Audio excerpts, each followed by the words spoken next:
fun file names department for the day. And I'm back in the name of DT. Thank you so much. Hey, welcome. So we're going to dance according to Nicholacci's file names today. You ready for that? I'm ready. I don't dance terribly well. You know what? I don't either. I don't have a whole lot of rhythm, and I listen to a lot of progressive rock, so the time signatures are strange. It's hard to dance to it. But, you know. So right away, though, we have a map check from Spooty. It looked like the blue pendant at the Tower of Hera and 2 crystals. I couldn't tell exactly which ones were which. But we also have the dinner plate, or the fighter shield, in the back of Sanctuary. It looks like crystals 2 and 7. In the meantime, Nicholacci is setting up a hula hand check immediately, which we've seen a lot of runners do, but not in the past week or so. So I'm anxious to see if this ends up paying off for Nicholacci. You know what? It always could. It's such an advantage to get those rupees so early. The number of times that people wind up getting into Kakariko Village, and you don't have any bombs yet because of the way the open mode works, and you need to buy a few, and the bottle vendor. You're looking at maybe 150 rupees necessary just for that, not to mention the 500 for Zora later on. Meanwhile, SpootyBiscuit is checking the ledge for Aga and then going to go ahead and do the run. Real interesting. It won't have any rupees to do much of anything in Kakariko, so... No, it's a tough one. Oh, there's a 20 there in the vanilla mushroom spot. Personally, I might have grabbed that early on. It's good to have just that little bit of extra padding in your wallet. But there's another 20 anyway, we'll grab that. Nicholacci, oddly enough, picked up bombs from Link's house. A little bit of a benefit from that. That seems Spooty is going to do the same thing right this moment. Yep, looks like Spooty might be doing kind of the South Hyrule check on his way to Kakariko that direction, so meanwhile, Nicholacci going to check the ledge here. Mm-hmm. Maze game move, 50 rupees. Maybe with that little buffer from Houlihan, it might not be so necessary. No, but we could very well see SpootyBiscuit end up heading that way. Especially with getting 2 extra bombs here in South Hyrule. Not necessarily needing to do the farming route. Definitely tempting, though. There's no doubt about that. And the library only had another 20 rupees itself, so... I presume once we're bonkable, we're not going to be grabbing anybody's late fee from not returning their book. Mirror! Ooh. Right away in the back of the tavern. That'll be interesting. Just an early mirror route doesn't open up anything necessarily, but certainly an interesting item to get. But on the list of items that are always refreshing to see, that's one of them. Even in the cases that you don't actually need it for the entire sea, that's one of the handful of items that you always are happy to find. I mean, I don't think anybody has the choice to say, you know what, I'm just going to stuff it back into this treasure chest anyway and not take it, but maybe in another version of Randomizer, do you accept or decline the item? But hey, Bombos in the chicken house. Wow, we're seeing a lot of value in Kakariko early, similar to the last race. Lots of value, and then ends up being trolling later on in the race. There's always got to be something. Half magic. Okay, you know what? Kakariko actually looks pretty generous. I mean, Bombos could wind up not being necessary whatsoever, or it could be needed for Ice Palace. Half Magic's another one of those fantastic things to find. Of course, it has to be complemented by the single green rupee in the bottom of the well. Absolutely has to be. And we have the swag net for Nicholacci. Agahnim now required, as far as I'm concerned. Ah, yes. Unfortunately, it's not a terribly sharp net. It's not able to cut through any of the vines at the top of the tower. Oh, that would hurt, yeah. I mean, yeah, I wouldn't really want to get smacked by a net anyway. Especially not a sharp net. I'm trying to imagine exactly what that would look like in my head, and my head now hurts. Thank you. You are quite welcome, then. Bottom of Blind's basement, just a whopping 40 rupees at this point, a heart piece, and 3 more bombs. So I'd like to take a moment, actually, and just explain to you exactly what we're watching, because for those of you that may not have caught the last race, or maybe entirely new to Randomizer, the Link to the Past Randomizer, this is an open mode seed, and what that means, for comparison, in the original game, you start off with the game raining, it's raining outside, you have to go and save Zelda from the basement of the castle. In the open mode version of the Randomizer, all of that rain stuff, all of the pre-escape stuff is already done for you, with the exception of those locations not actually being checked. But it gives you the option to start in a post-rain state, starting from the Sanctuary or Link's house, as we've seen. And it adds for a lot of variance. One of the most interesting things about this is that it adds the ability to, or the possibility to be without a sword for quite a while, which can unlock new challenges in itself, not to mention figuring out how to utilize your items in other ways. So, just a brief overview of what you guys are watching.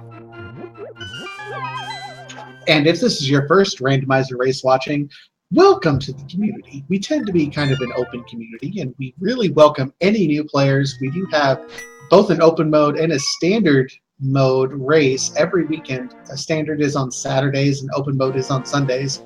We welcome any and all people into our community, even people who maybe has been a long time since you played the original Legend of Zelda. Come on in and join us. Do not expect to do as well as some of these runners, certainly, but welcome, regardless. You know, I've always thought from a casual standpoint, the vanilla game alone is very difficult. There's no doubt about that. It's a very, very difficult game. But people have a lot of fun with these, especially the randomizer. So far, just the blue boomerang from the inside of the dam, only 3 bombs outside as we drain the water. We have SpootyBiscuit heading a little bit to the east, Nicholacci going to follow, so Mini Maldorm Cave is going to be next on their radars, each one of them with 10 bombs in their arsenal, so getting through this cave might not be such a problem. Both runners doing a fairly standard route at this point in time. Nothing out of the ordinary in terms of the routing decisions that they've made. The last Moldorm there just trolling SpootyBiscuit a little bit here. I mean, can't really blame him. He's throwing bombs at the poor thing. But it's interesting to note that they have the 8 bomb drop in the prize pack, so that's kind of funny. We have a sword on the far left chest, 300 rupees, a bomb capacity upgrade, 10 arrows, and another sword. So, double sword upgrade for both SpootyBiscuit and Nicholacci back to back. They will not have to worry about any weird bomb strats from this point forward, other than weird bomb jumps. But that's standard at this point in time. So standard that it's not even weird anymore, I guess. Right? That doesn't count as a weird bomb thing then? Because it's so normal it's not weird, right? I don't know. At this point, no. I mean, it's not that anything is locked behind bombs, really, so... Right. So we already see chat talking about Whispers, hopefully an Agahnim required seed. Now, we didn't necessarily see Agahnim required for an item that's on the ledge, but that pyramid item could lead us into something that could be required for Agahnim, so could be interesting here. Not only the pyramid item, but it seems that with the evolution of the logics of this game, doing Agahnim for routing purposes has become a little bit more common. Yeah, getting a overworld location to warp into the Dark World certainly helps quite a few people. It certainly can, yes. We have Nicholacci heading north now with Master Sword. I wouldn't get your hopes up for an Aga play just yet. At least I don't expect anyone to be doing this in the dark, because this version of the game, there is no free light cone within this game. You're not expected to find the lamp immediately. But the game, because it's a no-glitches logic, will never force you to go through rooms in the dark. And there are several dark rooms, a couple of floors entirely, in Aghanim's Tower, that would not be illuminated. But we'll check out the uncle, see how he's doing today. Just 20 rupees? Alright, here's some lunch money, he says. Or kind of groans, I'm not really sure. In the meantime, we see SpootyBiscuit outlining one of the minor glitches that is allowed in this run. Oh, Nicholacci picking up the Moon Pearl, that's going to be big. Had to interrupt there. SpootyBiscuit. That's a great interruption. Yeah, it absolutely is. It's worth it. I'm like, oh, well, okay, I'm going to interrupt. Hey, gotta mention it. Anyway, go on. SpootyBiscuit outlining one of the other minor glitches that is allowed in this tournament in the fake flippers. If you jump into the water within 1 frame of being able to move over, you can actually initiate a glitch where you can use flippers even though you do not have the flipper item. This allows you to get to a lot of places, such as up to the Zora location, check the Hobo location. It's an interesting little glitch that people can do. That doesn't necessarily mean the glitches are required to get everything. But What item was that you were talking about just now? Yeah. Nicely done. Reverse commentator's curse has been strong in this seed. That's true. That's true. So yeah, another less common known spot that you can fake flipper from is north of the dam, one screen. You can actually use that portal there to fake flipper to the witch in an instance where you have the mushroom. Kind of a little fun fact you might be interested in.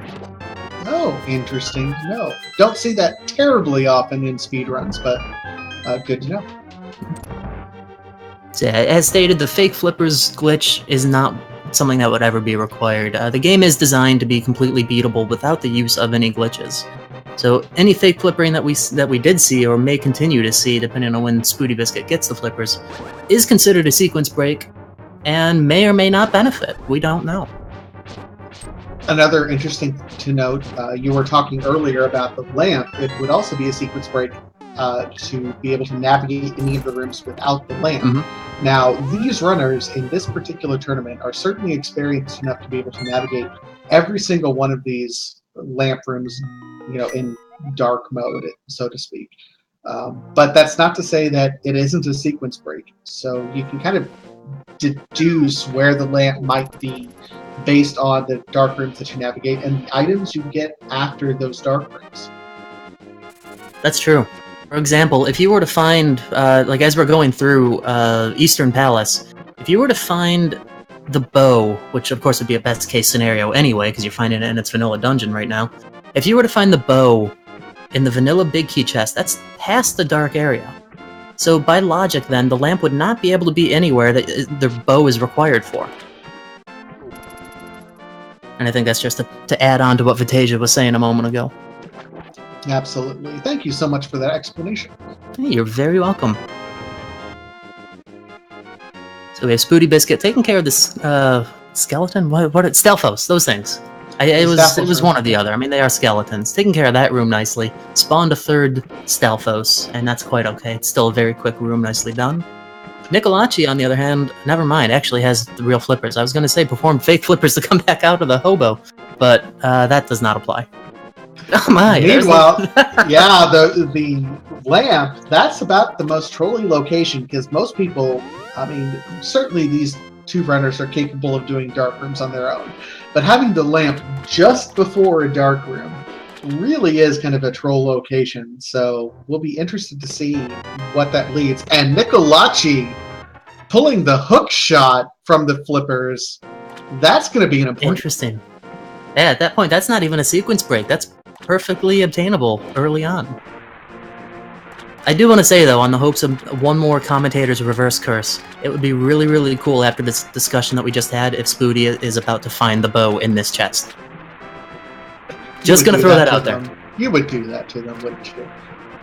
Ah, but it's just a compass. So Armos is going to have an item, I believe, then. Absolutely. We will be coming back.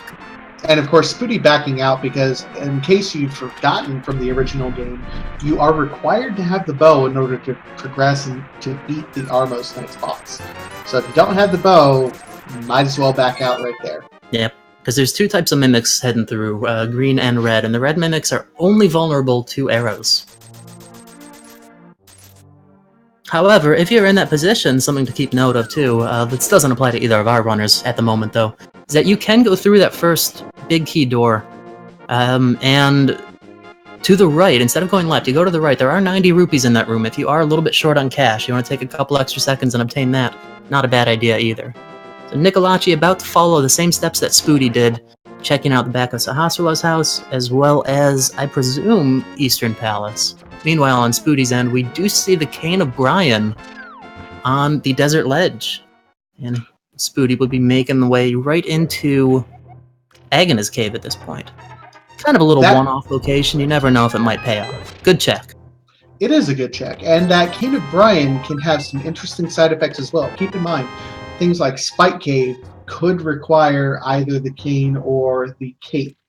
Other things, for example, the laser bridge room in Turtle Rock, which is, of course, a far-off position at this point in time, But that can also require the Staff of Brian or the Cape or the Riot Shield. Mhm. So things like that can be required for certain parts of the logic. For sure. Well, this might be a bold statement, but I think between both of our runners, we have actually seen every possible location at this point. They don't have a glove or flute to get up to Death Mountain and utilize the hookshot. They do, however, have a Moon Pearl, a Master Sword, and the Lantern. So I think Spooty is going to wind up finding out real soon that Escape is going to give the Moon Pearl, nothing else, unfortunately, and then possibly... I mean, I'm looking ahead a couple minutes here, but possibly a Death Warp straight back to the castle and then up Aghanim's tower. Or save and quit right from here. That could be Agahnim hype here. We haven't seen the back end of Escape, or not the back end of Escape, the kind of interim spot. Oh, the sewers portion? Chest. Yeah. No, I don't believe we have. Yeah. But we're getting real close. I mean, it's entirely possible that we can see a play there because we're running out of locations real quick here. There's not a ton of locations that we can get without things like the Power Glove. No, that's for sure. The Power Glove would definitely open up a lot more of the overworld at this point. The book perhaps, but... You know, I don't recall if Spooty had an extra key or not from the escape process, and would even be able to continue into the back end. There's no guarantee that the sewers chest is going to have a key. It could be in the back end itself. This is true. In the meanwhile, Spooty is going to go ahead and do the Big Flippers glitch to the Slim Fairy, which you can do if you have the Moon Pearl. If you do not, it ends up creating some real odd logic here that happens. So this is also a sequence break to get the hook shot. Doesn't have the flips yet, which is interesting. Now, fortunately for Spooty, the Zora ledge is not a lucrative item, so we'll be able to just go say hey to King Zora, King Fishman himself, and have him spit out another 20 rupees too, oddly enough. The most common item in the game, the red 20 rupee.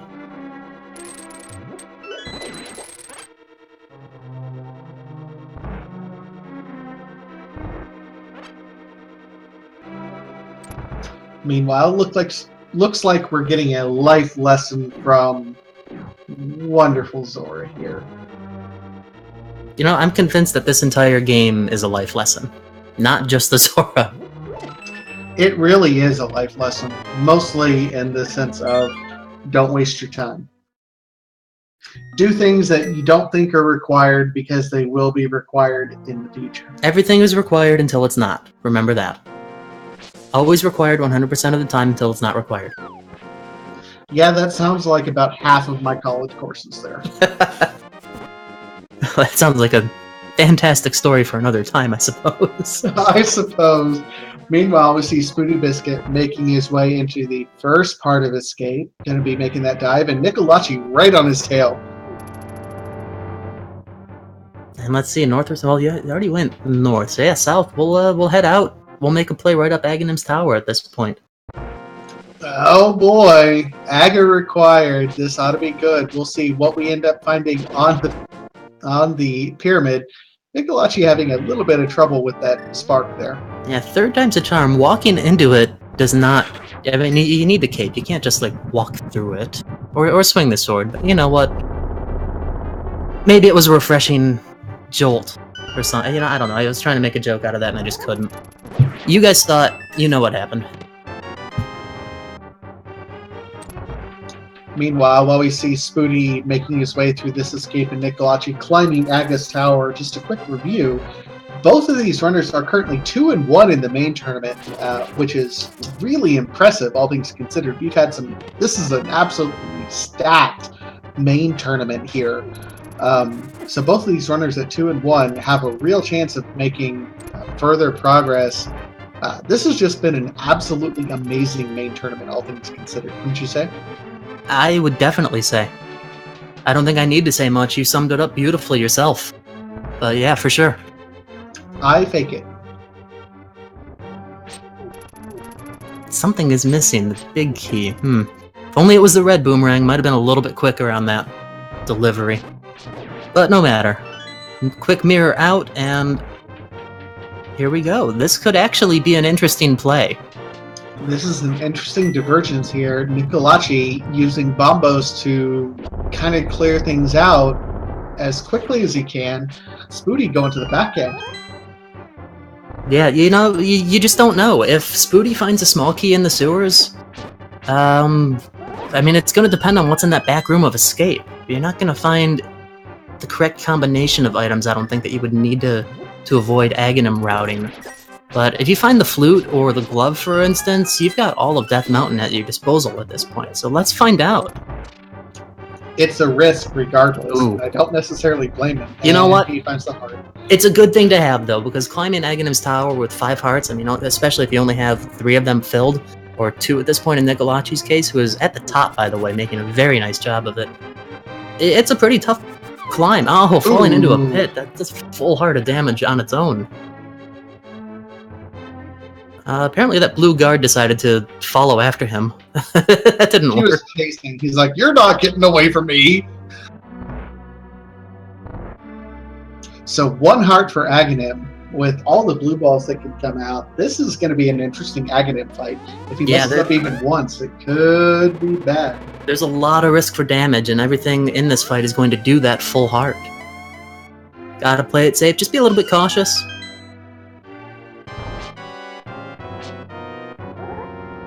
Hopefully it won't be too difficult. Now, the first shot of every... I'm sorry, go ahead. No, I was just adding. Go ahead. I was just going to say that the first shot of every cycle from Agahnim is going to be a regular energy ball that you can just deflect back. Just as a little fun note. After that, I believe it is 50-50. Now, the interesting thing is, even though it is randomized at this point in time, both SpootyBiscuit and Nicholacci will have the same Agahnim fight. He will have the same patterns, the same blue balls, the same lightning strikes between the 2 of them. So no one can get an unfair advantage from weird randomized action at that point in time. It will be the same fight between the 2 of them no matter what. That is true. Boss RNG has been fixed, so the same seed will always behave the same way on boss fights. Assuming that nobody misses one of the regular energy shots, because at that point, it cycles through, and who knows what might happen. SpootyBiscuit also down to 2 hearts, though. 1 heart. Yeah, just use Bombos at that point. Play it a little bit safe. You've got half magic. Go right ahead, my friend. Bombos, half magic, and so few hearts. I have no problems with that whatsoever. Meanwhile, Nicholacci finishes off. We're going to see what's on this pyramid. Hype, and it's hey, you know just what? a bottle. I'd call that hype. It's the hype-ish. first bottle. Yeah, hype-ish works. First bottle has the bonus of having a fairy in it. Not a bee, of course, but bees don't revive you when you have green mail and 5 hearts. So 2 options. Go ahead. My apologies.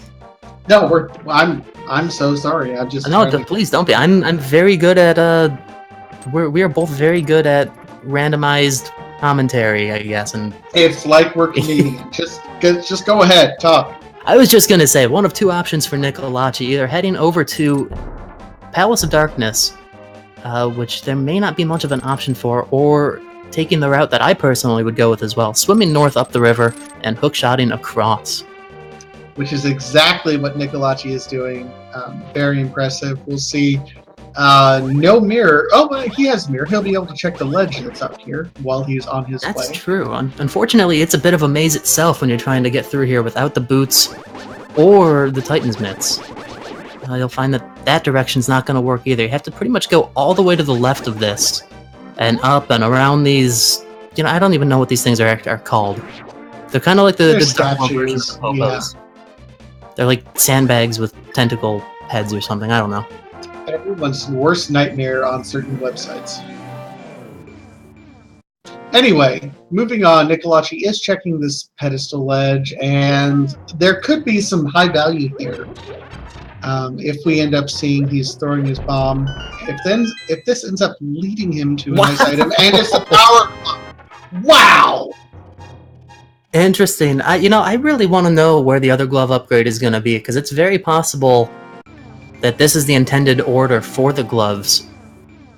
coming up here to get the Power Glove first. Titan's Mitts could be somewhere beyond this, or will be, obviously. Now, do you go ahead and mirror over and do the other half of escape at this point in time, since you're right here, or do You know what? keep on going? That's an interesting question, because unfortunately you would still need to go back up through the castle Dark World gate, and then up the river. At this point you wouldn't need to go up the river, I suppose. You could just lift one of the rocks. We have a map check on the left. We have the green pendant at Misery Mire. Yeah, Crystal 5 was down in Swamp Palace, and Crystal 6 was up in Skullwoods, so... That's true. 5, 6... and Turtle Rock is the other pendant, red pendant. So that's worth noting as well. So yeah, we have the knowledge of all of our important crystal pendant locations. I believe we got the knowledge from Sahasrara earlier. I saw someone in chat say green pendant at Misery Mire, so I must have spoken to Sahasrara at some point that I just overlooked. See, that worries me. This version 26 logic has been really heavy leaning on the pendant dungeons, and green pendant in Misery Mire absolutely terrifies me. I don't know how these runners feel. It's an interesting one for sure, because Misery Mire only having 2 items natively adds a third, in a sense, by way of the green pendant. And it's a long, tiring, convoluted dungeon to get through just for the 2 items. There's a lot of chests within it, but only 2 actual, hopefully worthwhile items. Meanwhile, we see SpootyBiscuit going here, going to get his Power Glove as well. I was worried that he wasn't going to do it, and it would lead to a big lead by Nicholacci, but he's following right in his footsteps. You know what? I'm actually really glad to see that, because this is one of those locations that you could miss, theoretically, pretty easily. Perhaps that maze is such a way that some runners don't know that you can access it this way. And that's the kind of place that if you miss it now, you may miss it for a while. It's just one of those things that your memory might not remind you of for some time. Absolutely. Absolutely. So definitely glad to see both Spooty and Nicholacci checking that, especially with the value that's on there. It could have led to a blowout if we had not checked that. So good job, both the runners. You never know. All it takes is that one item. Nice to see that fairy flying around in the woods. Almost went a little bit too far, but decided to come back to Nicholacci. Heal on up. We will fry yet another room with bombos. 3 full hearts of damage, though, from the pterodactyls on the other side. That's absolutely amazing. I had no idea, when I was a child playing this game, pterodactyls doing that much damage was just absurd. Oh, they are mean. Interesting routing from Spooty. Take a mirror right there and use the hookshot to just head straight up to the Death Mountain area. You know what? I don't know if I've ever seen it quite like this before. When you're in the Dark World, you're close enough to the Village of Outcasts to eventually route your way down and check Hype Cave. This is actually a really interesting play on that. And it's interesting. I think the main motivation behind that is because he has Hookshot. Mm-hmm. And Hookshot, you can go across and eventually get Hookshot Cave in the Dark World if you find the Titan's Mitt here. So that's true. But he can also route across and get to the east side of Death Mountain here, no matter what. So real interesting routing. I agree. It makes sense. It's just kind of in a weird situation where the items that he currently has aren't really put together in this way, so you have to think about it a little more. And that's for sure. Just the aero capacity upgrade in the C-shaped house looked like a heart piece on top of Spectacle Rock. Along with another bottle inside. Looked like a bee was in this one, though. Absolutely. So, I know our chat is currently talking about, as we're moving around here and finding the different items, we have pendants in Turtle Rock, Misery Mire, and Tower of Hera. What does that possibly leave on the pedestal? Not much. Not too much. No, not really. The bow. Really. In terms of direct progression items, there could be a fetch quest item. You never know. We've seen similar things. I heard a rumor through the grapevine that the other day there was a book at the pedestal which led to, I believe, Ice Rod from one of the tablets. So you never know just what might happen. It is random for that reason. Yep, absolutely. And I'm looking at it, and what could possibly... I'm concerned because... Just double-checking everything. I want to make sure before I say this out loud, but part of me wants to say, could hammer be required? No, hammer is Turtle Rock. Sorry. Yep. That's one of the many items that Turtle Rock requires in your arsenal. I'm like, oh my gosh. Yeah, it really could be bow, and that's about it at this point in time. Yeah. Yep, it really is. You can narrow that down pretty quickly, actually. So interesting to see, though, that the Tower of Hera play is being made right this moment. And I say that because it's a pendant, and while they could have worth, we've already seen one item in the bottom left staircase. This chest is only going to be a big key. And you know what? Maybe it'll pay off. Maybe it will by the end of this. Nicholacci, on the other end, digging and digging and digging some more, finds a bomb capacity upgrade.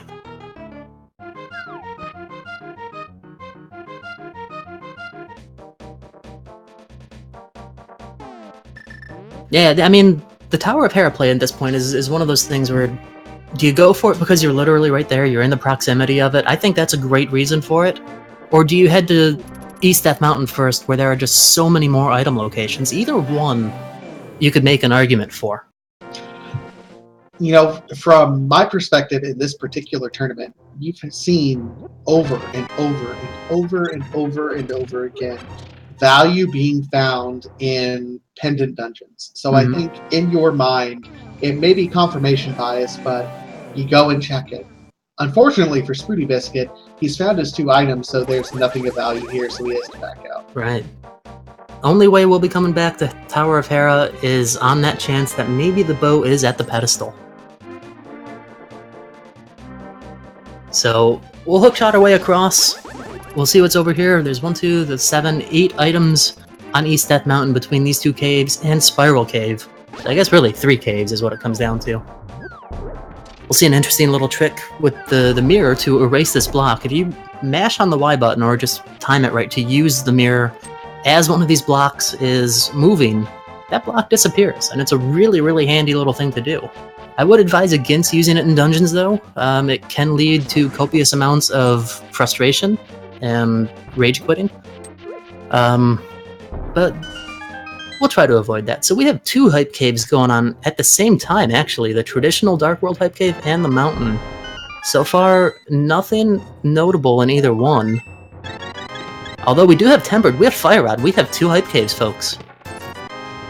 There's only Tempered Sword and the Fire Rod, 1 in each cave. It's only 1 item. Those are fantastic items to find, though.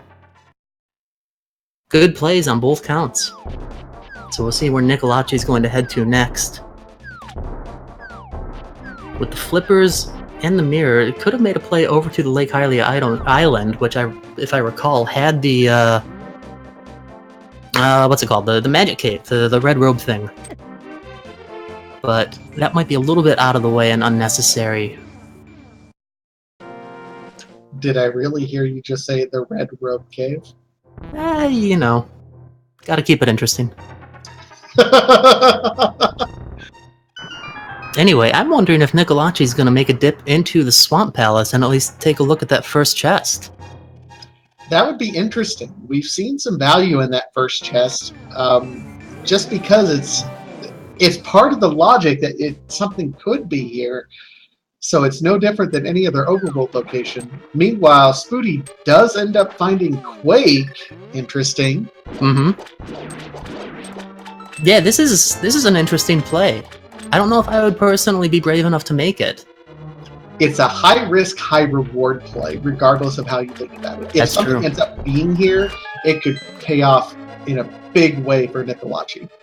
And it's... Oh, wow! It's something. It could! Something. Wow, I cannot dispute this now. Interesting. I was gonna say, I laugh at all the times that we find, like, the hammer there, for instance, which allows you to then beat the rest of the dungeon, because you can literally do nothing more without it. Great play, though. Nicholacci's going to check the Bombos tablet at this point. I would immediately, without hesitation, do the exact same thing myself. Absolutely. And if this ends up leading him to some really key items, this will make a huge difference between the two runners. But It really will. Nicholacci only finding a few bombs, but he will be able to go to Desert Palace right away. And you know what? That'll be some good information too, because if it's boot locked, it's better to know now at the 35-minute mark. We could have one of the keys on the torch. Which at that point then, to answer some questions in chat, could mean that the boots are at the pedestal as well. Could. Could. I mean, that's all Randomizer is a lot of coulda, shoulda, woulda. Exactly. Exactly. And what does Catfish have? Do his thing. What is he gonna have? Heart piece. I was gonna say, where is it? What's it? Why didn't he throw it out yet? He got way out of the way for that one. Nicholacci thought about saving and quitting out of there yet. There's nothing more you can do this way without a small key, though. And I was focused on the catfish, but I don't recall if Nicholacci actually checked the torch room. I don't think he did. I think he went right to that other room first. Oh, he might be dipping out. Maybe he did, and I didn't see it. Well, I think it's a good inference, though, that if that middle room didn't have a key, then you're going to need the boots at some point. Yeah, that's certainly a fair statement, so I don't necessarily blame him. And he's checking the Agahnim cave. I think we saw Spooty already in here at one point, didn't we? Spooty came over this way. Yes, I believe checked Agoniz's cave as well. Okay. You know, we're just gonna go with yes. It's answer randomizer now. I don't know. You know, I get so mixed up because I just did another race, so I'm a little bit confused. See, so you at least with me, chat. You at least have a reason and a proper excuse for it. Me, I'm just kind of along for the ride in here. Anyway, we are going to see that back end of escape now, like you were talking about before. This is a little bit interesting. 36, almost 37 minutes into this race, and only just now getting to the back half of escape. He already has Tempered Sword, and we're doing back half of escape. This is kind of a late go. And it with the bow! Oh, wow. So that's pretty fantastic. That you never know. Dip back to Eastern, fantastic. Take care of Armos, get the third item from the dungeon. Maybe. You also have Pod where you can get a lot of items and maybe risk Hammer being in there as well. It's certainly possible. Or possible, I guess. I'm not really sure. Oh, boo. Boo. You liked it. I Anyway. did. Yeah, it wouldn't be a bad idea to head through the castle gate and at least mirror out in front of the dungeon, open it up.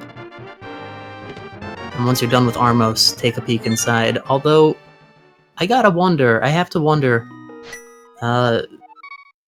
Thieves Town is fully in play. Without the hammer, that's only one item location that you can't check.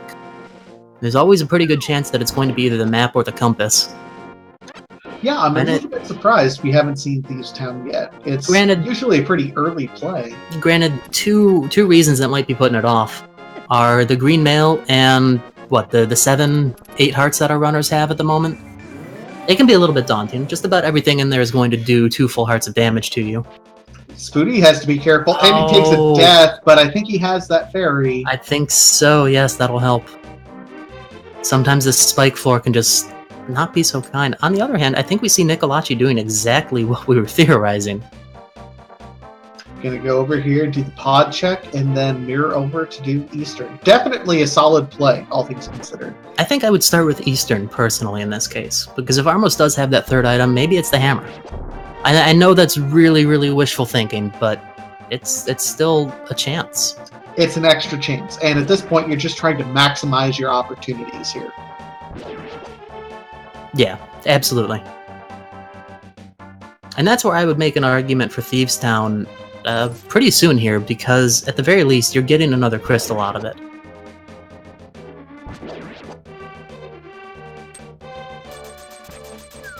Yes. Anyway, we'll see Spooty check this last chest in Skull Woods and find only $20. That's heartbreaking. For the first time I think I've ever commentated a race in version 26, nothing of value was in Skullwoods. That's an interesting point. Had a lot of situations where there's been things of value there. Which is really counterintuitive, because there's only 2 non-dungeon item locations within the dungeon. There's only 2 non-dungeon items, but if you think about it, only 2 non-dungeon items. But the only thing you really need to get into it is either Hammer or Titansmiths. And for some of Moonpearl, of course. But then for a couple of them, only Fire Rod. So it doesn't have kind of a high threshold of items to get into it, similar to Thieves' Town. And that can sweeten the pot for it, for sure.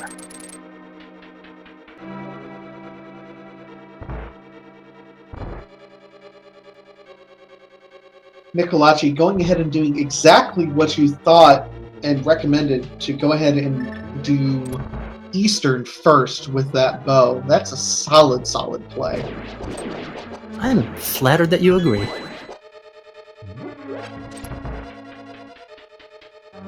Well, I'm not a pro runner in any stretch of the imagination here, but I know a good play when I see it. Fair enough. True point. So Spooty, heading south now to the Village of Outcasts. Maybe we'll see our thieves play like we've been hoping for, because we know that further south is just the Hype Cave, which I guess I shouldn't say just the Hype Cave. It did have Tempered Sword in it. I'm getting a little bit of a hug from the Red Mimic. Just walked right into him. Sets up the spin attack to take out the 6 Popos, and 4 more arrows is all it's going to take to knock out these Red Mimics. Much nicer. Well done. Armos time. And this shouldn't be any problem whatsoever. Setting it up a little bit different than other runners, but that's perfectly fine if you know how math works. You know what? I personally really like seeing other strategies on this. I've seen 3 or 4 different starting locations in that fight.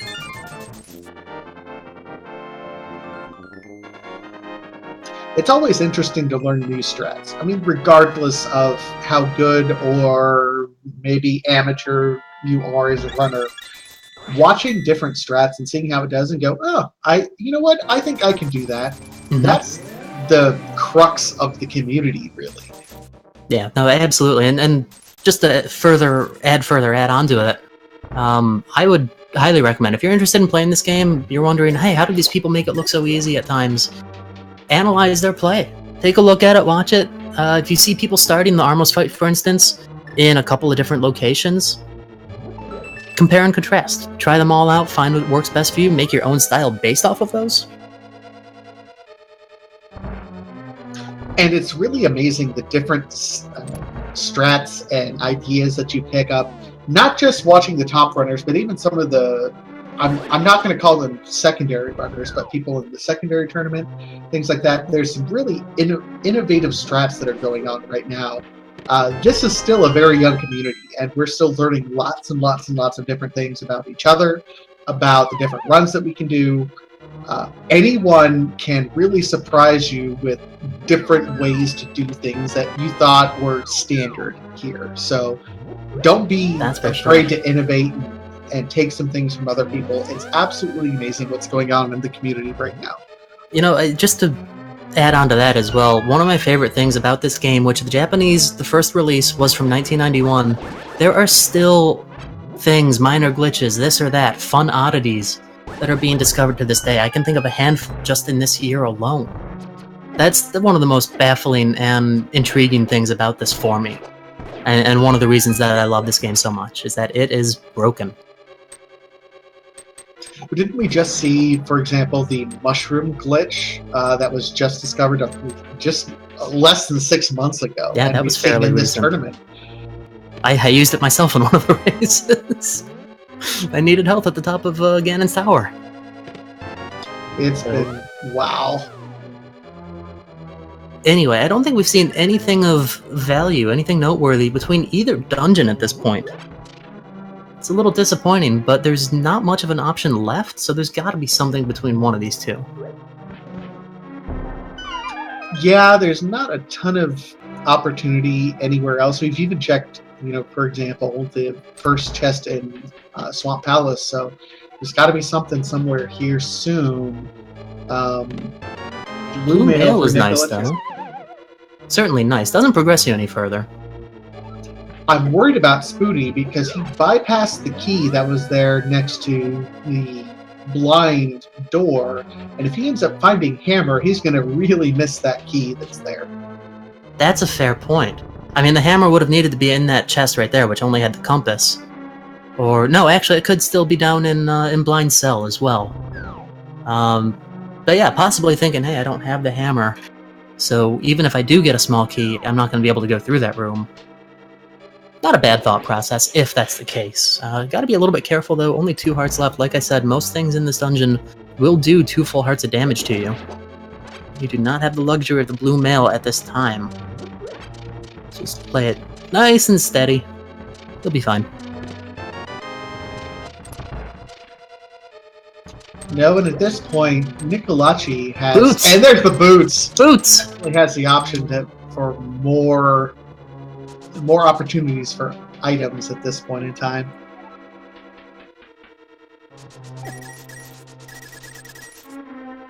Now I want to see what else we're going to find. And yes, unfortunately, chat, unless the game is going to throw the powder or the mushroom as access for anything... Actually, you know what? Scratch that. Rip Pedestal. You guys are right. Rip Pedestal. It's alright. That'll come back in another seed or 2, probably.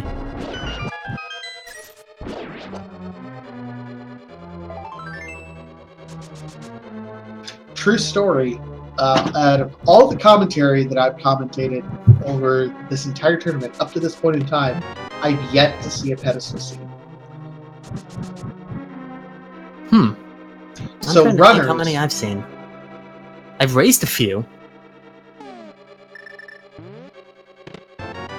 So no hammer for Nicholacci. I wonder if Blind might be dropping it in just a moment. That would be pretty hype, honestly. I mean, with the addition of the boots there... Oh, unfortunately, there we go. 2 hearts of damage, just like I had said. It's a tough dungeon. But anyway, I wonder with the addition of the boots, perhaps Bonk Rocks, perhaps King's Tomb, both accessible now. Anything that you get that opens up a couple more things, you just gotta take a look at them. Although Nicholacci making a play I hadn't considered myself, and presumably heading back to Desert Palace, finish that off. Boots, lift upgrade, a fire source, that's completely beatable.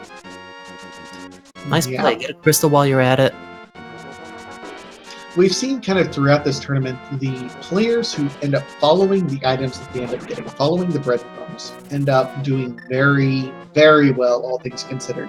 This version 26 logic is really, I'm not going to call it weird, but it certainly makes you think and follow the items that you end up getting, because a lot of different things are locked behind so many other things in this game. And that's certainly what the instinct would be. Although, there's not a whole lot of, hey, you got the boots, something's definitely going to be in Bonk Rocks in this logic. Not like we saw in the version 18 logic from the previous tournament. But it's a good play nonetheless. However, the number of times that we've seen new items unlock things that have just garbage. That's one of the best things about this, is that it is kept about as truly randomized as it can be. So there's the small key from Desert Palace. We'll take a look at what's in the eastern room now. There's something else I was going to say too, I don't remember what. That'll come back to me. Now, with each version of the logic that ends up coming out, we get better and better and better. And shout out to all the programmers and everyone who pour their heart and soul into this game. They've created something. Keep in mind, this game came out in the early 90s, and they have created something that is truly remarkable, that we all love, and we're playing this, and the community is just growing and growing and growing.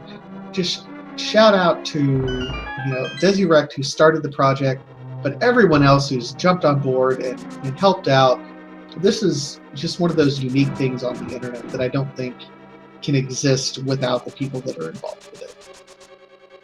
No, definitely not. So Nicholacci finding the red boomerang so far in Desert. Landmole going to have item number 2, if my math is correct. Looks like it. Should be interesting to see. It's a crystal dungeon no matter what, so he'll go ahead and complete it. Yeah, picking up the cane. Hey, it's right there, why not?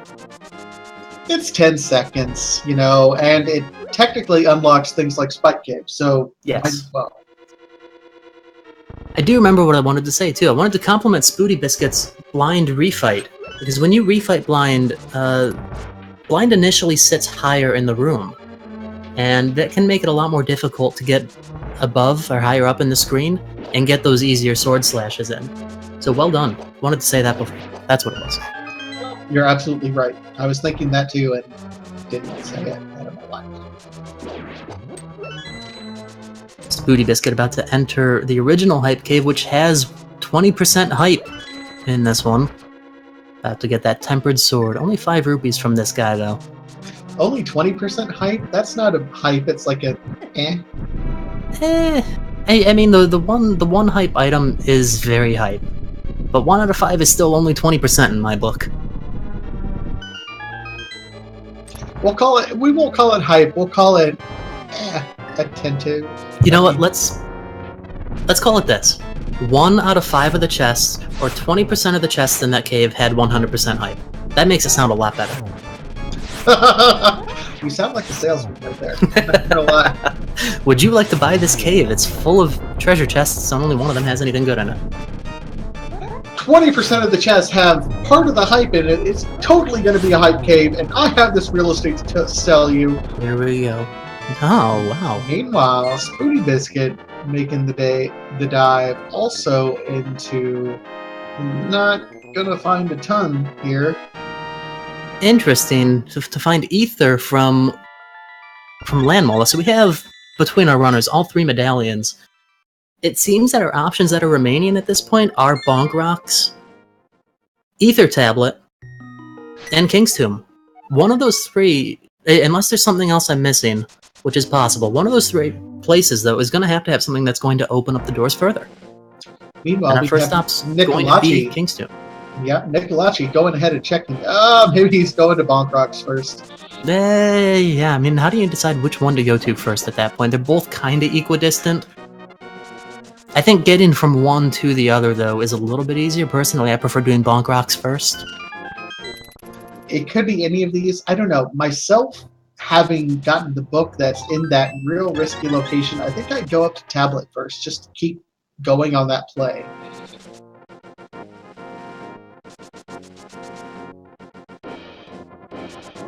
And I think that's where Nicholacci's... Or maybe, was there something here that we missed?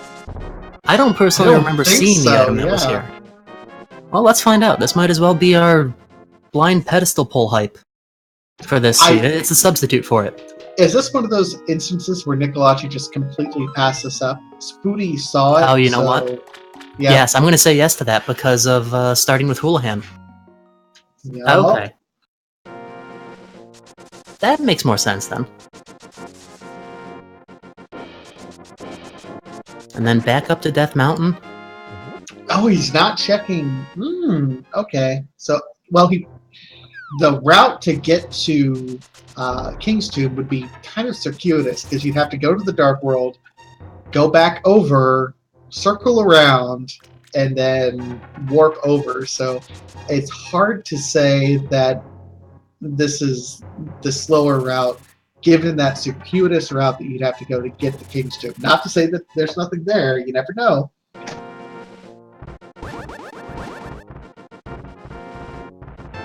Although, interesting to note, Nicholacci has not actually been up to Death Mountain yet. At all, I don't think. No Fire Rod, has not checked Tower of Para. But let's take a look at what this Ether Tablet's going to bring us. If he checks it, he does have Hookshot. He can go over to East Death Mountain, too. That's true. Although we know that there's not going to be anything up there of immediate value. Fire Rod is great, of course, but Unfortunately, that hasn't done more than obtain a crystal, which, don't get me wrong, still very necessary. It hasn't obtained more than a crystal for Spooty, who unfortunately went through Desert Palace, realized, I need the boots, and has not yet been to Pod, although hopefully that bow acquisition is going to inspire a travel or two in that direction. Meanwhile, Nicholacci, climbs, sees nothing there, and says, nope, I'm going to go to Eastern Death Mountain, and skipping that ether tablet, where we know possibly is kind of a 50-50 shot of some value at this point in time. I'm going to say definitely 50-50. It's got to be between that and King's Tomb. SpootyBiscuit's about to check the ether tablet. We'll find out which one it is, and then it'll be a race to the King's Tomb. All right, chat, we're going to give a quick survey here. Is it going to be on ether tablet or King's Tomb? Which of the two is it going to be? And get your votes in, because we're just about there. No changing your votes either after we see the ether tablet. Yep, it's done. Get it in, quick. Got a lot for King's Tomb. A lot more for King's Tomb. Interesting. I think they're just hoping at this point. Yeah, hoping for the opposite thing at this point, right? Typical chat. Maybe.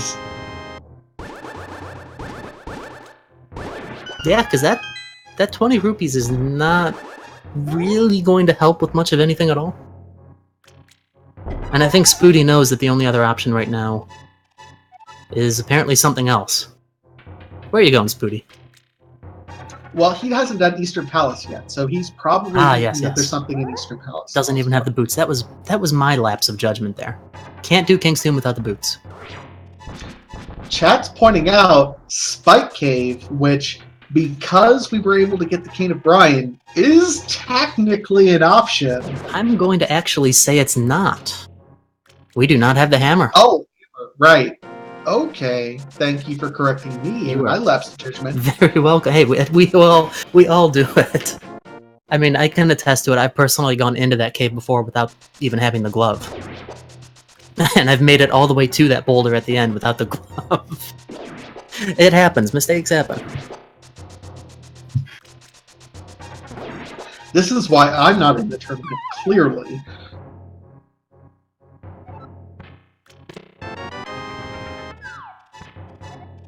And Nicholacci officially getting all of his medallions, so even though both Turtle Rock and Misery Mire are pendants, he can get into anything he wants once he unlocks everything. You can see Nicholacci a little bit unsure of where to go, trying to decide which starting point to start from. Possibly thinks there's something else of value up on Death Mountain at the moment, though. Ether tablet for Nicholacci.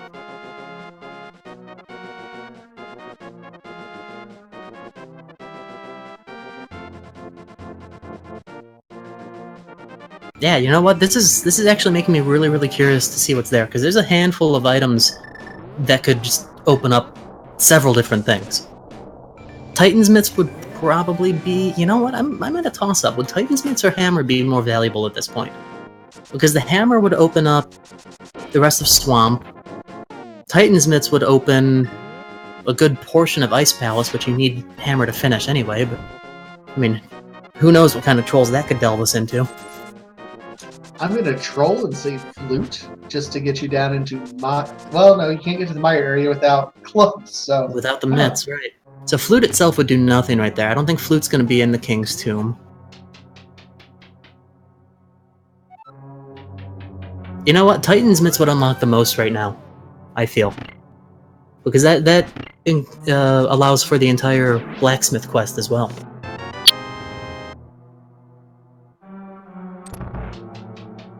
Very curious, and just to reiterate all of our thoughts, we know that King's Tomb is the only spot that has not been checked. As far as Nicholacci's concerned, Tower of Hera is a good play. As far as SpootyBiscuit's concerned, Armo still has an item. So each of our runners could wind up being neck and neck with each other by the time each of their respective courses are done. Because they're doing things kind of in a flip-flop order, right? Which is pretty cool to see. I like the divergence. Absolutely. And another thing that Titan's Mitts opens up that we didn't even think of, Ice Palace. Mm-hmm. Yep. Yeah, you wouldn't be able to complete the dungeon without the hammer. Hammer could be in Ice Palace. But you'd be able to get through everything except for Cold Stare. Mostly everything except for Cold Stare. Actually, there's 2 other chests you can't do there. You'd be able to get through some of Ice Palace. Let's just suffice to say that. It opens up chests that are available. We'll put it that way. You know what? We could have just kept it even more simple, and you just nailed it right away. It opens up Ice Palace. Yeah, we'll go there. But we are at about an hour into this race, and only 3 pendants have been gotten for either. Well, 3 pendants by SpootyBiscuit, 2 pendants by Nicholacci. Although Nicholacci is climbing Tower of Hera at this point in time for a pendant. That's true, and even with the fire rod too, that could send Nicholacci a bit further away from checking King's Tomb straight away. Crystals, However, not pendants. You're absolutely right. I'm sorry, Chad. Ah, yes, the minor details. Completing Skull Woods, though, puts you in pretty close proximity to the King's Tomb, so we could see a planned skull and then that immediately afterward. Interesting to see Nicholacci deciding everything that you didn't have. You got both items out of, or you know where both items are out of the Tower of Hera. Let's go defeat Maldorm anyway. Perhaps not realizing that pedestal hype is not an option at this point. Yeah, that can be somewhat difficult to compute in your mind as you're trying to keep moving in the game as well. But nonetheless, we have another boss down.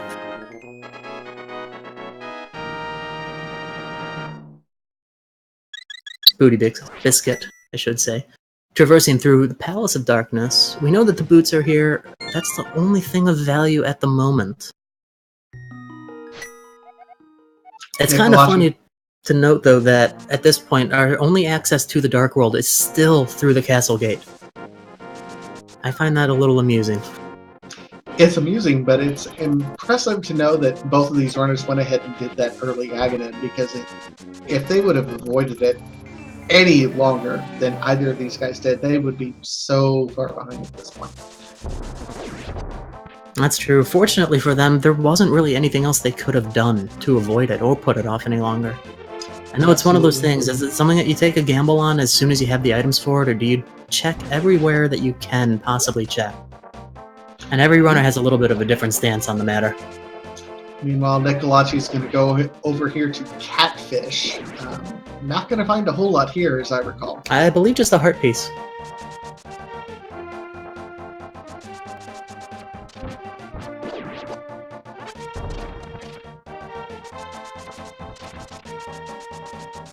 So, when is someone going to check our wonderful one location that we have left in King's Tomb? You know what? That's actually tough to answer, because as far as both of our runners are concerned, they still have other more lucrative spots to check first. We know where they have to go. Yeah, it's really impressive, the route divergence that we've had. So many overworld locations for both of these guys to check, but we're sitting here thinking, oh, we know exactly where to go. And it's always amusing, too, when you get such route divergence. You expect someone to find the items that they need during that divergence, and then it comes down to them pretty much being neck and neck again. Because it started off as a pretty close race in the first 15-20 minutes. There wasn't a whole lot of deviation. There wasn't a whole lot that they could do. SpootyBiscuit picking up the Spooty Boots at this point. We'll make it through the rest of this dungeon a little bit quicker. Did you just say the SpootyBiscuit picking up the Spooty Boots? I mean, Really? Boots. I mean, I'm just going for fun words or something. I don't know. Here we go, though. See where Nicholacci is right now? Oh, Nicholacci! This is going to be hype.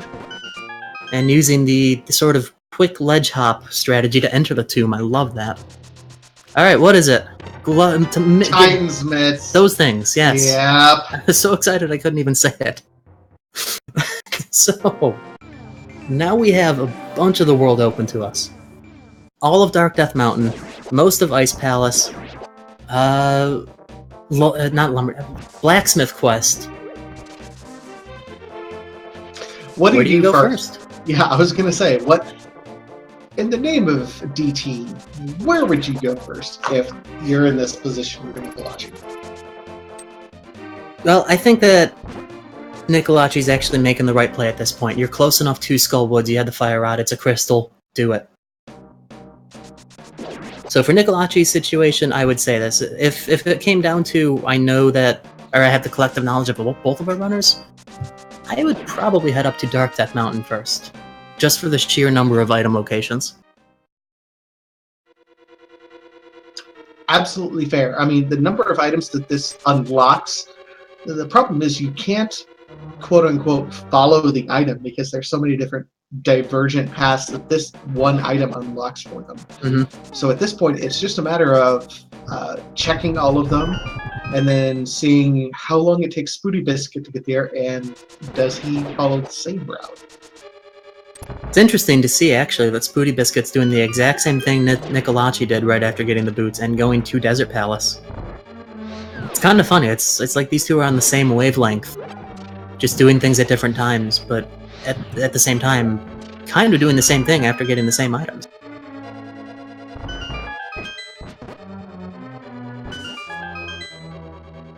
Also, I just realized this, and I'm going to be slightly disappointed, and forgive my consternation. Both of these runners are using the Vanilla Link Sprite. I am disappointed. They are. In the advent of custom sprites, and Vanilla Link in 2017? I know, right? You know, when I was your age, we had only Vanilla Sprite, and we were happy about it. Well, for those that may not know, else. the Randomizer does have a fairly large list of custom sprites that you can choose to play as. And I would like to know right now, each and every one of your favorite sprites. Who do you play as if you play this game? Fantasia? What about you? I play Zelda myself. I Okay. really enjoy the Zelda sprite. How about yourself, sir? I am quite fond of Dark Link. Let's see, in chat we have Random, Pugs Not Drugs, Pugger Luigi, Marissa, Ouija, Samus. We have really all sorts of different sprites, and if I saw in our wonderful Discord channel, which you're not a part of, you should be if you're not, we were discussing other sprites that may be under development, including I saw some development of some Beatty sprites from Final Fantasy IX, as well as some Steiner sprites. I saw Yoshi. I saw a whole lot of different sprites that are available. Really, shout out to our community for developing all of these sprites. So looking back at this right now, Nicholacci makes a quick check on the pedestal. Just a little piece of love today. We knew that it wasn't going to be a progression item just based on where the pendants are located at this point. Still interesting to see. Made pretty quick work of Skullwoods, traveling back out now, presumably down into the Thievestown area, Village of Outcasts. Yep. It was just Count Cash on the pedestal, wasn't it? Just a little piece of love. Just a heart piece. Piece of love, okay. So yeah, in terms of knowing what the Titan's Mid is going to unlock, Nicholacci is making the right play at this point based on their knowledge alone. Village of Outcasts, I don't believe... Well, no, the village was checked. Thievestown was not. But that's really what you should do. I'm a big advocate, personally, of completing crystal dungeons pretty much when you're able to. Oh, absolutely. As soon as you can get in, do it.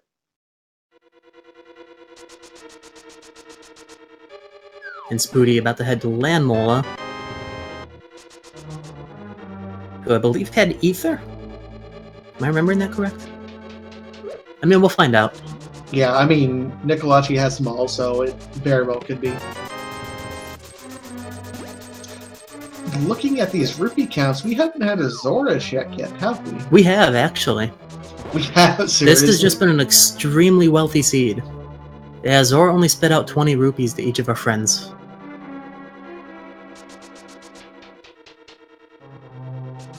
The dangers of commentating 2 seeds in a row, ladies and gentlemen. I'm sorry. No, it's exhausting. It really is. There's a lot to keep track of, and you wind up suffering the same things that you do if you play 2 seeds back to back. It just kind of meshes together a little bit. one of the main reasons why when you're practicing, you use the practice software that we end up using so you can recreate certain scenarios over and over instead of practicing in a rando seed because you don't want to get yourself confused. I mean, I like to confuse myself. Don't speak for everybody.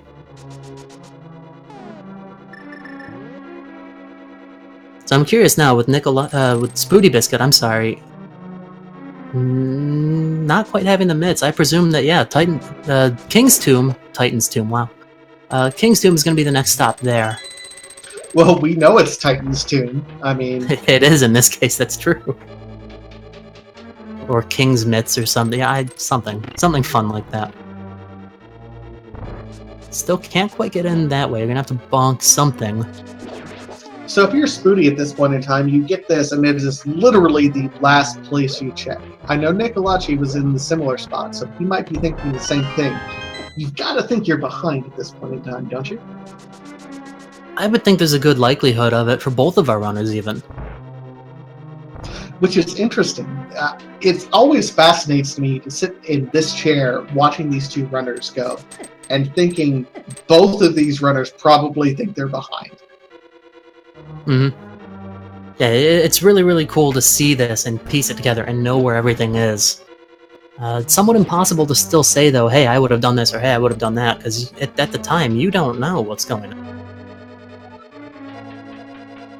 Shout out to Dude, our tracker. Graveyard Ledge and King's Tomb both had lift upgrades, so all the lift upgrades were in the graveyard right there. Interesting fact. That is pretty cool. They were both in the same spot, essentially. And while we're speaking of shoutouts, guys, go follow these two runners. They're putting on a great show for us. This race is very, very much neck and neck. We're going to be hanging out for a little while, playing a few more races here. And go give them a follow. Get to know them a little bit. Support their channel. Absolutely. Both SpootyBiscuit and Nicholacci have certainly performed incredibly well. I mean, we've seen some of the top runners in this, start out 1 and 2, and these guys are at 2 and 1 right now against each other. They certainly deserve your follows, deserve your love, steal different ideas from them and what they do.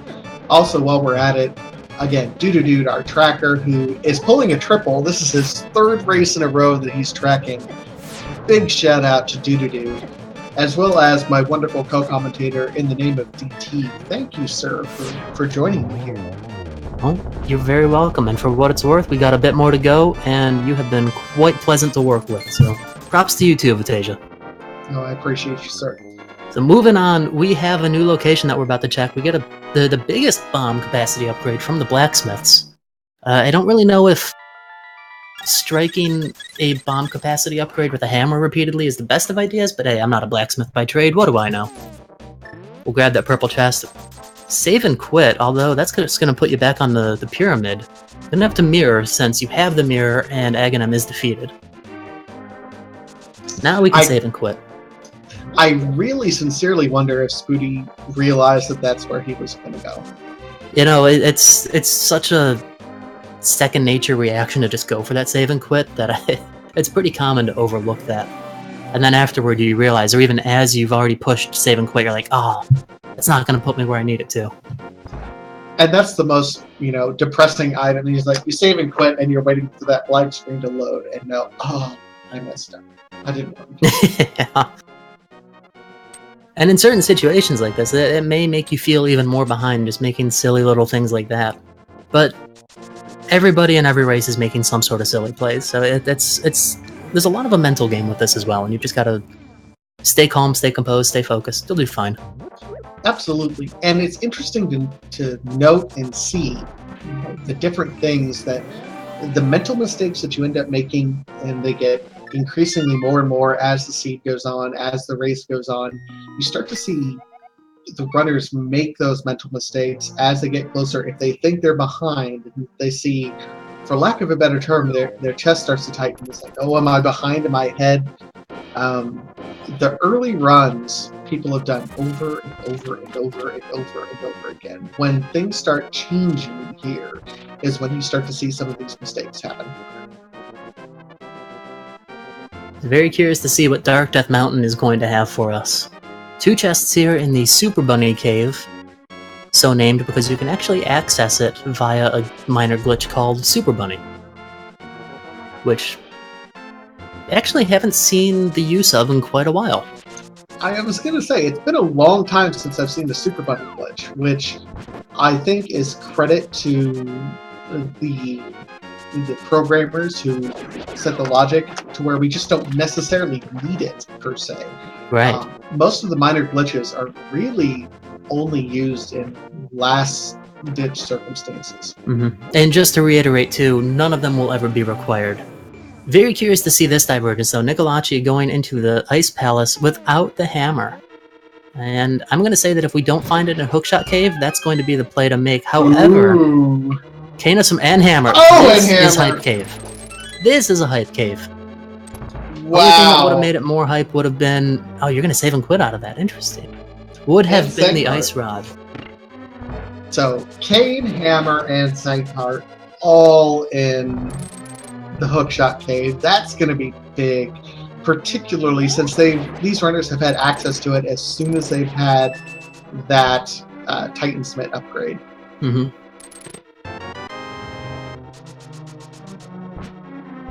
And suffice to say, as Chad is pointing out, I believe, and I'm looking at the item tracker very carefully, I believe this is Go mode. We don't need the flute because Misery Mire is a pendant.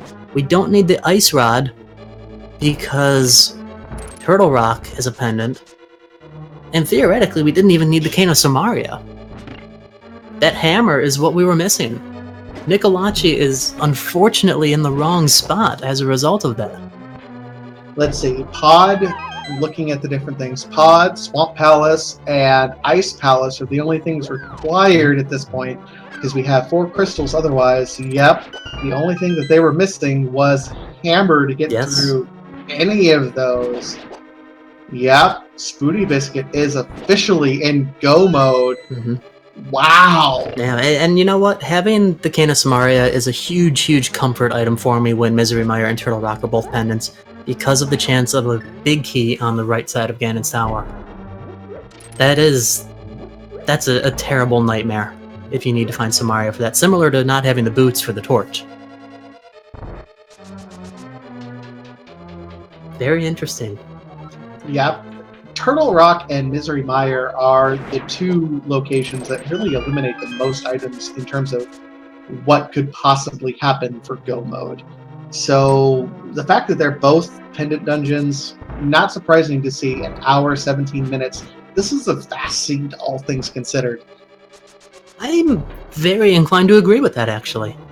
You know, so much of this is just kind of sitting here, taking it all in, watching this. I didn't personally make the connection we were that close to Go mode, that we're only an hour and 17 minutes into it at Go mode for a couple minutes now, even. Yeah, these runners are in really, really good shape. Absolutely. Normally, at this point in time, we're still waiting for Ice Rod and Flute at minimum. We don't need either of those.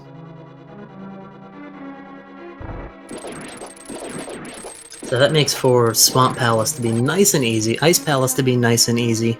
Pod is already mostly completed. Yep, and it's worth noting, you know, SpootyBiscuit did make a bit of a gamble going up there to get the Hookshot Cave. You know, we've seen in this tournament, in version 26, logic that the dungeons have the greater value, so going into an overworld location like Hookshot Cave, I mean, the Titansmith certainly led him in that direction, but the value has always been in the dungeons, per se, so I don't fault Nicholacci for making this play, per se. But it's paid off for SpootyBiscuit. Yeah, that's for sure. It comes down to a point, and I've said this plenty of times. If you've heard me commentate before, you've probably heard me say this, so not to be a broken record, but sometimes it just comes down to, hey, I'm going to go left, Vitasia's going to go right, and one of us is going to be right and wrong. And that's just how it works sometimes. And absolutely, when 2 players are of equal skill, like both of these players really are at this point in time, it's just a flip of the coin. Yeah. Absolutely is. Nicholacci, following the same path, though, to East Death Mountain at this point, will be quite happy with what's found in the Hookshot Cave. least I would assume. I don't think anybody would be upset with that. So. Oh no! And at hour 19, hour 20, going into go mode, I think if you're both of these runners, you're probably feeling pretty good about yourself. Yeah, at that point, that's the kind of find that if you are feeling behind, you might suddenly feel ahead. And then that's just where the mental game comes into play with this as well. But worth noting, this race is far from over. Nicholacci, while I would say definitively behind at this point, it's only by a couple of minutes. Absolutely. And, a couple minutes, once you get up to Ganon's Tower, that's a left side, right side gamble at that point in time. That's a Maldorm 2 determining play. That's... Hopefully we don't see it, but that's a Fall to Ganon kind of determination. There's a lot that can still happen from either one of our runners that could widen the gap or bring it closer, maybe even change the tide completely. It's also possible, and I don't want to necessarily jinx Spooty in this case, but this is such an early go mode.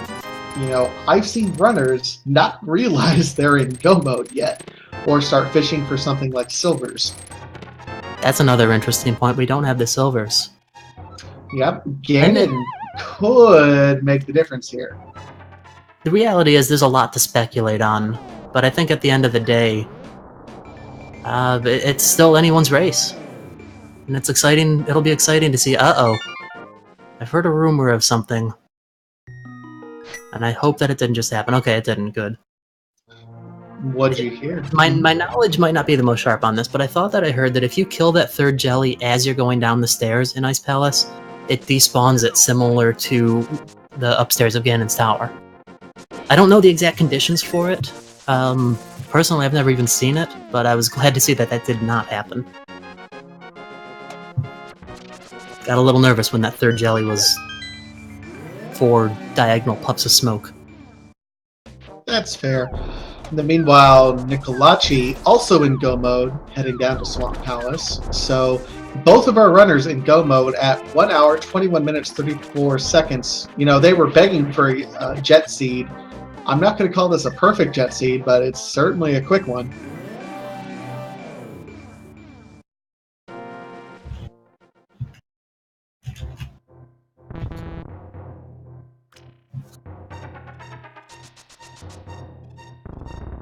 We'll see how Spooty does with the bomb jump. Almost getting it on that first try. There's a 1 pixel gap between the sword and the bottom of the bomb's shadow. And a couple runners have different ways to set it up. Some people use Link's hat, and some people go with the more traditional route of the sword. I know I use the sword. I've known quite a few people who also use the shadow, which is particularly interesting when you end up doing things like in the invisible spray, because it's just shadow at that point in time. Mm-hmm. So as much fun as this would have been, I'm thinking that the game actually did not require you to go into Swamp without the hammer. In this case, I don't think the book actually unlocked anything necessary. Unfortunately not, but both of our runners did check because they had that in the back of their mind. That's part of that mental game that you keep on talking about. Looking at previous seeds, how things have been running, and thinking, am I being trolled like I was before? Mm-hmm.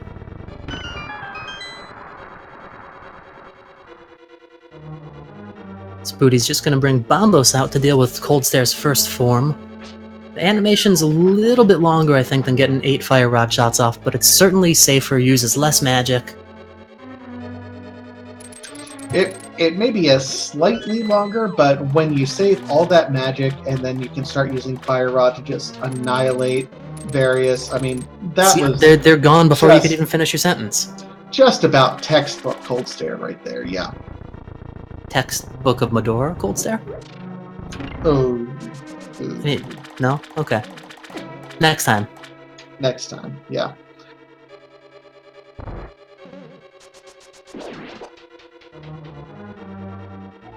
Although, yes, as chat's pointing out, and it's something I had overlooked, the book definitely could have been required just to get into Desert. Because we don't know where the flute is at this point. This is true. Okay, so maybe the book was required for that. Meanwhile, Nicholacci kind of fishing for some more items, even though he's in go mode, getting the low-hanging fruit chests.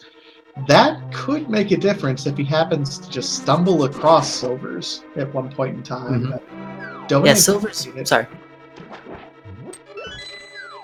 Silvers would definitely be the better of the upgrades that could still be found between that and the Butter Sword. The difference between Master Sword and Tempered is comparatively much larger than the difference between Tempered and Butter. So finding the silvers right now would be pretty much the single best thing that could be found. Could be a game-changing thing, too. I don't personally know how either of our runners today are with silverless Ganon strats. It's a pretty difficult thing. That's why I'm not in the secondary tournament, because I absolutely cannot do silverless Ganon for whatever reason. So it'll be interesting to see if these two runners make it this far and end up having to do silverless Ganon. It'll be a game changer if one of them has silvers and the other doesn't, which is entirely possible based on their gameplay up to this point in time. Could be. That's for sure. We see Spooty going right through the Palace of Darkness, about as quickly as I had theorized. Being that everything was located, we have the big key. The only areas that were blocked before were hammer blocked. Nicholacci's just gonna head straight from Swamp Palace, similarly to Spooty, mirror and go into the Ice Palace. Ice Palace being one of those dungeons that, unfortunately, even though you've done most of it, going through it the second time is not any quicker. Kind of like Turtle Rock in that regard. It's just a very long, linear dungeon. Yeah, I mean, you can save a little bit of time using the bomb jump, but other than that, if you go through, you don't save a ton of time. It's not quite some of these other dungeons where if you've been into it before, you can just zip through it. Right.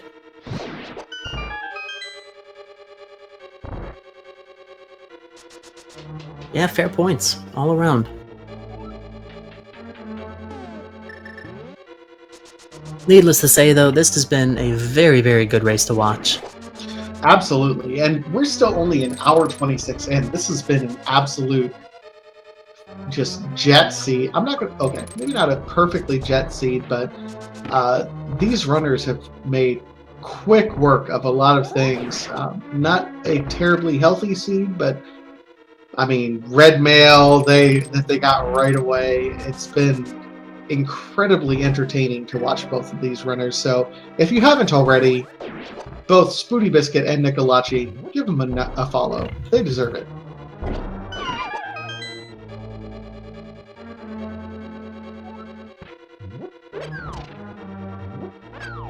The SpootyBiscuit getting through the Helmasaur King right now. 17 hits to the face with the hammer, or if you're feeling adventurous, 4 bombs will do the trick as well, for those that may not be aware of that.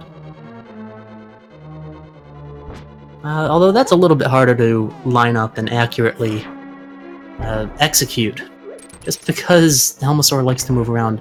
And in the midst of that battle, Helmasaur actually dropped the Ice Rod. Kind of funny. That's hilarious. Because we don't need it, but it's still... It's kind of a cool item to find, irregardless. In the meantime, we have 7 pendants. We are on our way up to Ganon's Tower. It's time for everyone's favorite game. What treasure chest is the Ganon's Tower big key in? Everyone get your guesses in. DT, what's your traditional guess? Well, here? It is Randomizer, and I kind of feel like being difficult, so I'm going to guess which one it will not be in. I say it will not be in whatever chest is number 14. Seriously? I mean, sure, it might not be there. I mean, technically, that makes me correct if it's not there. I'm going to spite you and say it is going to be in 14. All right. Just out of spite. We'll have a... I don't know, you can buy me Taco Bell if I win, and I'll let you buy me Taco Bell if you lose? Hey now, we're not made of money here. This is true. Fortunately. No, never mind. I don't even know where I was going to go with that. Taco Bell's delicious, that's all. Well, we're nerds. Taco Bell's delicious no matter what. Anyway, so 14 is going to be the chest we watch. That's just... Is that Armor Sights? I want to say that depends on which way you go, really. Yeah, really. I mean, it's great. Instead of actually guessing specific locations, everybody just guesses a number. And I don't know. Maybe bonus points if you guess the number and the location that that number is going to be. Yep. Anyway, we're about into Ganon's Tower at this point. Nicholacci, out of the Ice Palace, will head back to Palace of Darkness. Taking the same routing, too. Unfortunately stuck on that little hill. But definitely a good play, realizing you don't have the flute. Just mirror here, you can swim straight up. SpootyBiscuit did the same thing, so that's actually a pretty nice thing to know about your Hyrule geography. It's not something that everyone knows, though. We've seen a lot of runners kind of confused at different locations, so big props knowing that. Yep, so chest number 1 was heart piece, chest number 2, 20 rupees. We're gonna head back up the stairs, go left side. And I hate to disappoint chat, but I just commentated a tile room run. Wow. So, and it's on Torch 3. It's on the Torch. It's on. So yeah, that's location number 3. Congratulations, all those that guessed number 3. Here's a virtual high five. You're cool. And you win because I'm going to give it away. Herfy Durfy's Love and Affection. Not mine, because I have none, but Herfy Durfy's. You know what? If nothing else, you're honest. After 30, you're dead inside, and so there's no more love and affection to give.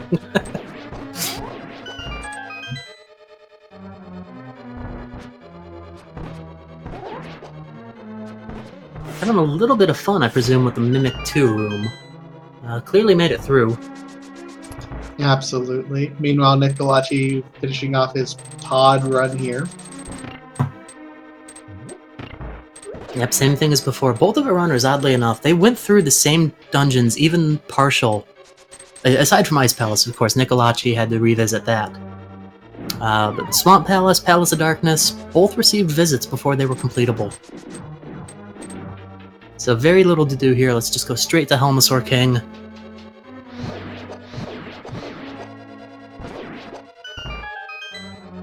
And I can only assume that the gauntlet is going quite well, because one moment we see all the enemies and the next we see none, so that is possibly the most efficient gauntlet I've ever seen. Yeah, a little bit of a PowerPoint presentation, but that's perfectly fine. I'm going to blame Comcast, all things considered. You know what? That's fair.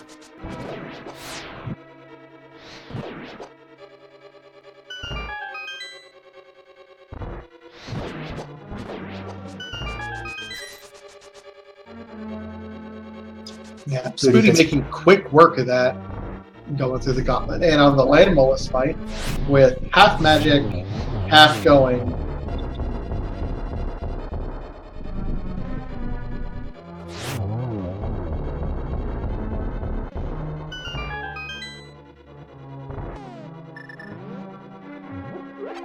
Turtles are being a little bit funny for Nicholacci, though.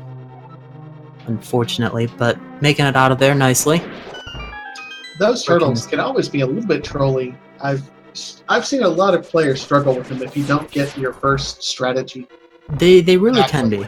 It's one of those things you kind of got to do it right away, because if they rebound, they start moving faster.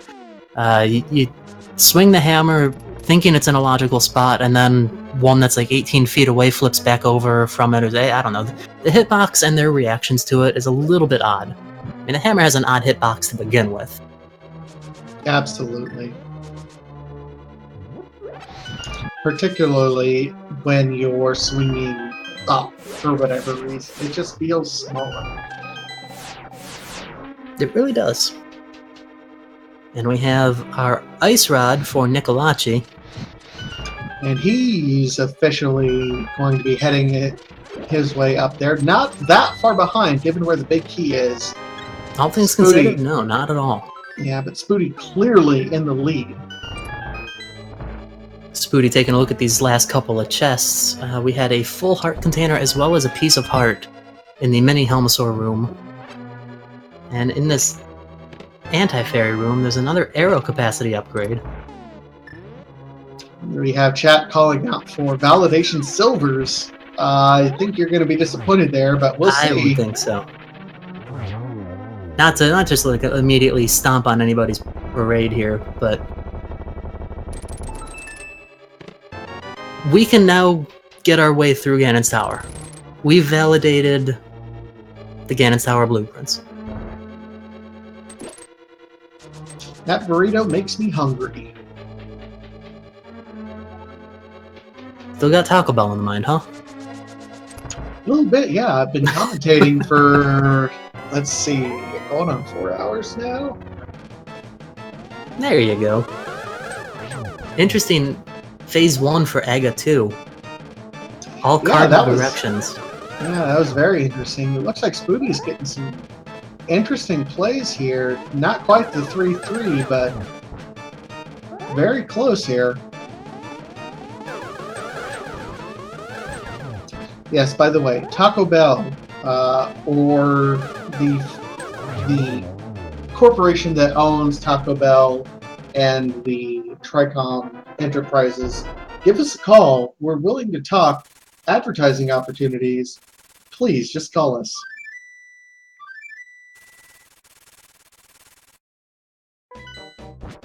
Fun little note is that during the credits of SpootyBiscuit, and I would fully assume for Nicholacci unless we somehow find the flute, credits for number of times fluted will say 1, just because that one flute in the Dark World after Aga 2 does count.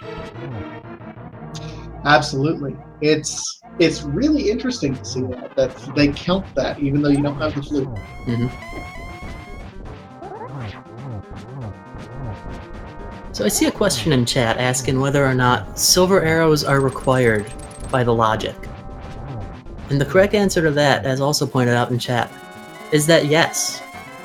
Technically, in a pure no glitches run, you would need the silver arrows, because damaging Ganon in Phase 4 without silver arrows is considered a minor glitch. It is not something that was intended by the developers. To counter that for this, Ganon, at the beginning of Phase 4, will always tell you at least the general area of where the silver arrows are, be it a dungeon, or the light world, or the dark world. So I'm going to be very curious to see what he says. It's also interesting to note that you can't actually get to Ganon without having the ability to access every single treasure chest. So while, yes, technically it's a part of the logic, it's also a part of the logic that, oh, Swamp Palace, okay. Yeah, there's a number of locations there that weren't checked. So we'll be seeing some silverless Ganon. Very nice to get the torch glitch. For those of you that may not be aware, as the last tile on the top left of the screen is falling, the torches go out in order of the bottom left to the bottom right. If you relight that bottom left torch before the bottom right torch goes out, the bottom right torch will then never go out. Unfortunately, Spooty taking a death in Phase 4, health got a little bit too low. Firebat used the wing attack. We'll see if he immediately drops down. He doesn't go and get the fairy to get full health. This will be interesting. As for Nicholacci, we are approaching the gauntlet, about to enter it. Do I really only see one bottle for each of these runners? I believe that's all that they have. And I also believe that Nicholacci still has the fairy. Don't quote me on that. I know that Spooty used... Was it? Or maybe I have that reversed. I'm actually not positive. Someone probably still has a fairy. Well, we know it's not Spooty, because he just died. Yes, that's true. Yep, they never picked up Bottle from Spectacle Rock, so, I mean... If Spooty has a rough Ganon fight over and over, for whatever reason, Nicholacci could catch up, theoretically. I don't want to bet on it, because I think these runners are both capable of taking Ganon out without taking a hit, but it's possible. Weirder things have happened, even in this tournament. That's true. Nicholacci a little bit low on health, and this is a really dangerous spot to be low on health, because you don't have the magic powder. You don't, or maybe you still have the fairy. Yes, you still have the fairy. Okay. Not as much of a risk. About a total of 9 hearts then, since the fairy recovers for 7. Assuming that Nicholacci checks the remaining chests, though, we'll also find a heart container and a piece of heart. Possibly even filling up another heart container, I'm not sure. So there is hope on the health department there.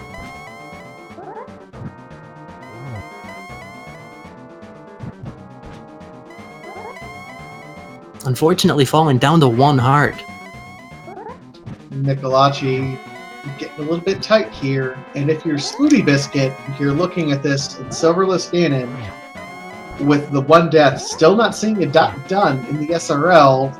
Gotta be wondering how close is it, how tight is it? Getting as close as you can. Yeah. And by the time you get into the Ganon fight and you don't see that other dot done yet, that's when the heart rate really picks up. But SpootyBiscuit has defeated Ganon. Once again, we see Ganon go down. Never really get tired of that. GG SpootyBiscuit with an official SRL time of 1 hour, 40 minutes, and 1 second. Oh, nice. That piece of heart actually filled Nicholacci's health. That's a convenient piece of heart there. That's super convenient. GG SpootyBiscuit in the meantime. We're going to try to get him in for a post-race interview. We're going to make it quick because we have another round immediately after this. After this match is finished up between SpootyBiscuit, and after this we have Keong versus 92 versus Rydwick. Just immediately going. There's so much rando going on. Your heart could explode with how much rando's going on right now. Let's hope that it doesn't actually do that, though. I sure hope not. SpootyBiscuit, hello there. GG, congratulations. Thanks. You mentioned there in the SRL channel, you thought that death on Ganon lost you the game. Were you heart pounding a little bit there? Yeah, I tend to be a little bit gloom and doom when it comes to like any execution errors. Like I was saying, like, oh, that just lost me the game back on that blind death. Like, but I think that for everything. But yeah, my heart was definitely like it just dropped on that Ganon death. Because I was like halfway through that last phase and just got clipped by a bat. Yeah, we saw that. So I want to ask first off, just what your general thoughts were on the seed, on the progression of it. Oh, it's so much like usually, you know, you get hammer pretty early at open seeds, and it's been a while since I've had one where hammer's the last go mode item, and I just kept trying to do things I couldn't do without it, like start walking to pod, like to Eastern in the light world with the intent to go to pod, and just like it was definitely, my brain was tied in all sorts of knots trying to do that. I can see where that would be a little bit convoluted. Interestingly enough, it wound up going straight down to needing to go to King's Tomb. That was the last possible option for both of you, if you can believe that. Oh, really? Yeah. I thought the early dip to Swamp was going to end up costing me. Like, first, you know, the way Swamp was distributed was the biggest roller coaster. Because, like, first, I go and, like, you know, and I find a progression item in the first item, and I'm like, wow, you know, that stupid early dip for one item in Swamp paid off super big. There, you know, there's going to be something at one of the book spots, and then there wasn't. Nope. Nothing in the book spots. So yeah, it just went straight from like, oh my god, I just made a gamble that probably won me the race, to, oh my god, I just made a gamble that had me going around all these extra other locations that didn't have anything, and probably set me 10 minutes behind. Nope. Like, having this conversation with you, then I was so flustered in this race. I have to believe, or I have to assume then, that your opponent would be saying the exact same things, because you both made nearly identical plays, albeit in slightly different orders. And touching back on the Titansmiths, we were kind of thinking that someone in the divergence of it all was going to wind up finding that go-ahead item that was going to take you through it. And then by the end of it, you both got the Titansmiths only like 2 minutes apart from each other. It basically brought you right back in neck and neck, almost like it was the beginning of the race again. It was really cool to watch from start to finish.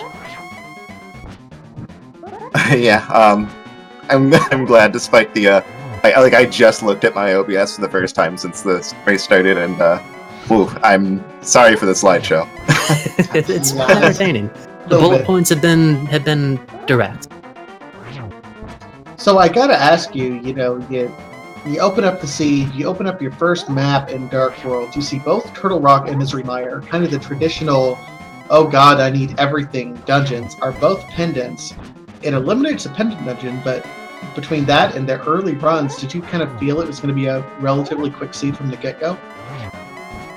Well, I might have thought that if it were anything but V26. V26 has taught me that there are plenty of ways to make any seed, any dungeon set up really slow. And I want to considering that we had, we didn't have to do Mire or Turtle Rock, and I ended up with an hour 40, I feel like that's pretty lengthy for a seed where you don't have to do those. I want to just interject quickly. End up finding anything everything for it anyway, on top of that. I just want to wish a very proper GG to Nicholacci as well, who just finished. Yeah, GG's. Yeah, Nicholacci finishing with a time of 1 hour, 44 minutes, and 53 seconds, so just about 4 minutes behind you. It was just kind of a quick seed, all things considered. I mean, you had so many items. Kakariko seemed to just throw things in your face, but then you didn't get a glove for so long until you guys both made the risk there in the ledge. What was your thinking there? Just hoping to God that something would be there, or what was going on there? With the with the power glove being on the ledge that you had to mirror over in the graveyard. Oh, when I found that, I just had no idea. Like I was all the way walking up to check Bumper Cave, which I knew where the cave was, so I wanted to check what Bumper Cave had. Like all the way up to checking that, I was like, okay, do I just go to Thieves Town? Do I do Death Mountain? Like that's like where the whole just my brain tying itself in knots kind of I think really kicked off this run. It was. That glove just kind of threw me for a loop big time.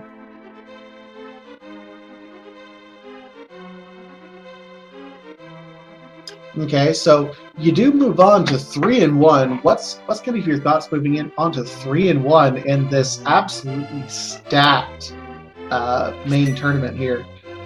And I'm horrified. I'm definitely horrified.